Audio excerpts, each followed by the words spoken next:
Hello, second graders. Welcome to Read Aloud with me, Miss Taylor. I'm glad you're here. Thanks for coming. I will be reading the next chapter. So we're on chapter number 2 of our new Read Aloud book, 1001 Arabian Nights by Geraldine McCorcoran. And let's see. So last week, Mrs. Schultz read to us the first chapter from this interesting book. And we learned that there was a king, a sultan, who was betrayed by his wife. In other words, he had really hurt feelings. And so he decided to do something that was not very just. And he decided to marry a person each day and then the next morning have them killed. And so this king is not very just. And so there are a couple of women who come up with a really great plan on what to do about it. And those women are Scheherazade and Dunyazad. And they come up with a plan that we are going to hear about today. So at the end of the first chapter, Scheherazade was kind of saying, well, I was just going to, tell the story tonight, but I have to go, I have to go get my head cut off, basically. and they're like, oh my goodness. And they come up with this plan to be like, oh, well, you were going to tell me this great story tonight, weren't you? And she's talking to her sister. Scheherazade is talking to her sister, Dunyazad. And that is kind of the end of the first chapter. So where Miss Schultz left off, Scheherazade was bowing to the ground before the king's window, and she coiled up her hair and bowed low before the king's swordsman. So he was going to behead her. Chapter 2. So chapter 2 is called The Voyage of Sinbad the Sailor. So we'll find out what Scheherazade and Dunyazad do to remain alive, for Scheherazade to remain alive. In his heart, King Shahryar pictured the nights of his childhood when his mother told him tales from beyond the furthermost borders of Araby. One word, Scheherazade, he called from the window. What story were you going to tell Dunyazad tonight? So the king is kind of shouting out his window like, wait a second, I know you're about to get your head chopped off, but what story were you going to tell? Oh, the story of Sinbad the Sailor, dear husband, said Scheherazade as the swordsman placed his foot on her back. An adventure drawn up from the liquid mountains of the sea, where there are as many wonderful beasts and fabulous islands as there are trees in a forest. She's like, too bad, I was going to tell you this amazing story, but go ahead and cut my head off. Scheherazade, I have it in my heart to hear the story, but I have affairs of state to attend to. You will tell it to me tonight. Swordsman, come back tomorrow at the very same time. Okay, so he's just told the swordsman to go away because he wants to hear the story that Scheherazade is going to tell. Whew. Just as the tent of night began to flap around King Shahryar's heart and set the candles in his eyes trembling with fear, Scheherazade came to his bed and lay down beside him. Leaning on one elbow, she began. So now she's going to tell him this story, and the story is going to be very interesting, and he's going to think, ooh, you're a good storyteller. A story is carried from Baghdad, though who can tell if it is true, of a young man named Sinbad the Porter. Sinbad was known at all the local inns for his beautiful singing voice, and he would often sing in return for a coin or a bite to eat.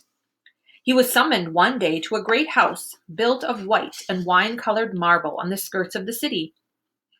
An old man was sitting on the vine-covered terrace and asked him to sing, which he willingly did. Oh, I have carried golden treasure half across Arabia's sands, and I have seen the cost of pleasure pouring out of rich men's hands.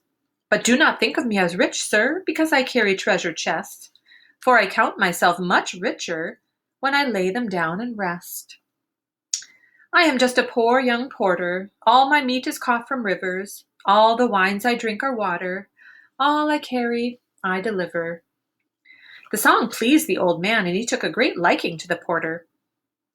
"The pleasure a good song gives can't be paid for with money alone," said the old man. "Let me give you something of mine. I shall give you the story of my life, which is moderately interesting.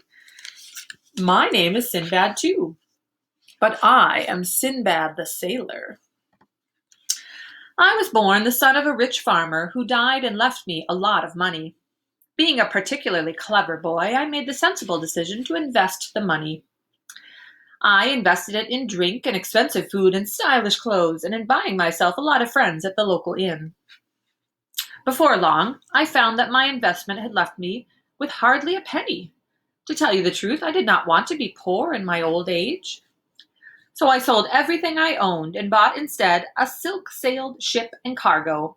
I employed a captain, and we set sail for the rest of the world, turning a furrow through the sea as straight and certain as an arrow through a blue sky. I was confident of making my fortune as a merchant. One day, a solitary island came into view from the mast top. 2 or 3 trees and a smooth gray beach, the color of the atolls in the great western ocean. Some of the sailors were tired of the blood swilling in their veins and the motion of the ship. Ooh, they're getting seasick. And we took it into our heads to draw alongside the island and walk about on dry land. The captain was sleeping below decks. We did not trouble to wake him. A friendly fire, a baked fish, a short walk, and we would be ready to set off again. They're like, we're just going to take a little break on the island. We don't need to wake up the captain. 2 of the men even brought a laundry barrel from the ship to do their washing in. Ali lit a fire, and I made a tour of the island. But there was not a lot to recommend it. We were just deciding that no one could live there without fresh water when suddenly Abdul caught sight of a fountain, a geyser rather, at a great distance from us. Like a big fountain, a geyser. Its water gushed higher and higher, seemingly to the height of a castle tower, then dropped out of sight. I have been aboard ship for too long. The ground still seems to be moving, I said, embarrassed by losing my balance and falling over. Whoa! It's like I've been on the ship too long. Then the captain's voice drifted to us on the wind. Aboard! Aboard! You are all dead men! The island is sinking, someone cried. The island is moving, shouted another. A deep roaring beneath us, followed by a second eruption of water from the geyser. It spouted so high that the spray reached us on the wind and soaked us to the skin in a second. Amidst the spray, I could just see the captain giving orders for the ship to pull away. The space of water opened between our landing party and the vessel. Some men ran to the water and leapt in. Others shouted at the captain, calling him names or begging him to pull ashore again. Only 1 or 2 of his words reached us across the opening gap. Whale! Fire has woken the whale! A whale. Well, may you hold your head in wonder, friend. We had indeed moored alongside a giant whale, and the fire we had lit on its back had disturbed it out of a sleep centuries long. What they thought was an island was a whale. The sandy silt of the ocean had washed over the whale, and the winds had brought seeds and spores and planted its sparse vegetation. But as it rolled in pain, our fire beginning to burn through its hide and making an awful stench.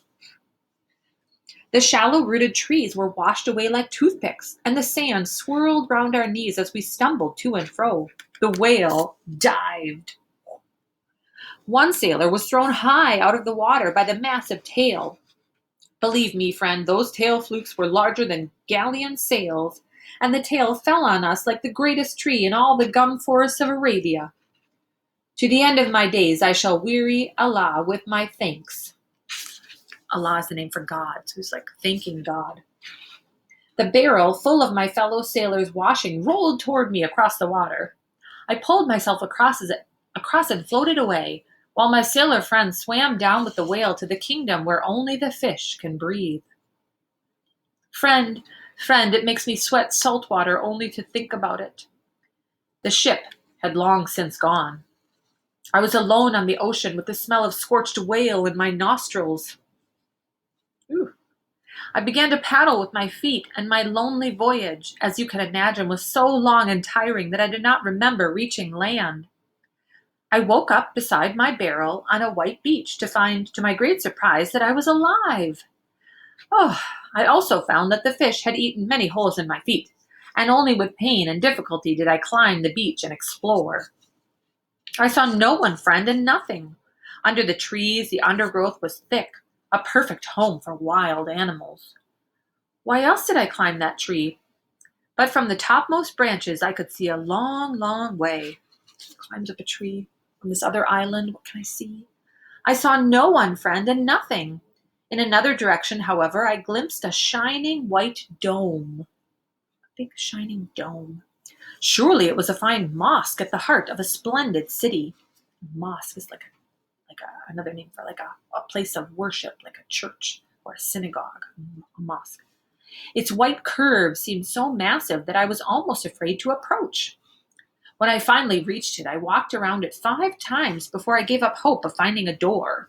I was walking around looking, is there a door in this big dome? This big, half circle?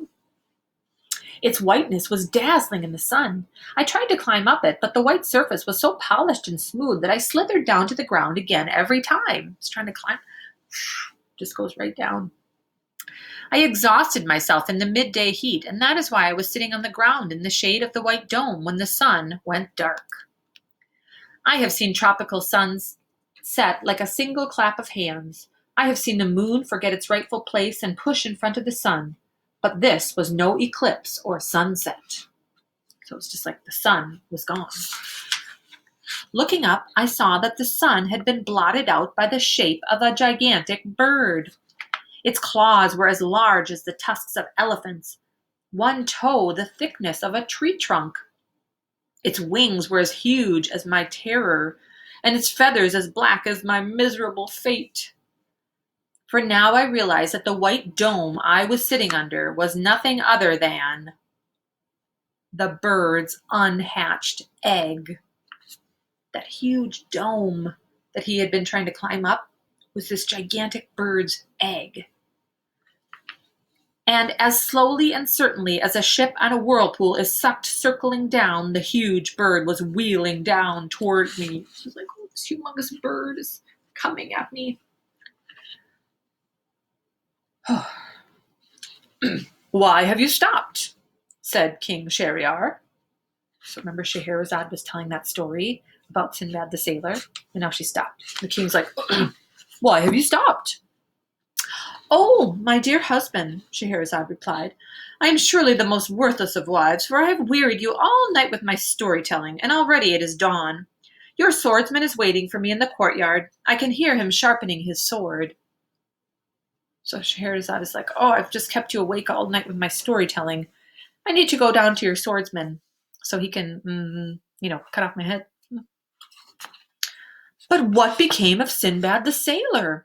Shahryar demanded. How did he escape being eaten by the bird? Ah, dear husband, the things that happened to Sinbad are so strange and so many that I could spend another night in telling you his story. She's like, oh, it would take a whole nother night for me to tell you what happened. That's her plan. She's clever. So King Shahryar rose and went to the window and leaned out. Come back tomorrow, swordsman, at the very same time. And you, Scheherazade, he said, turning to his wife, you must return this evening to finish the story. Oh, to hear you is to obey, Scheherazade replied. As you wish. All right, I will live another day to continue telling you the story of Sinbad the Sailor. All right, so that is the end of chapter 2. We'll meet back here on Thursday and read chapter 3, Sinbad the Sailor, the Valley of the Diamonds. So, Scheherazade is living another night to tell the story. All right, I will see you back here again soon.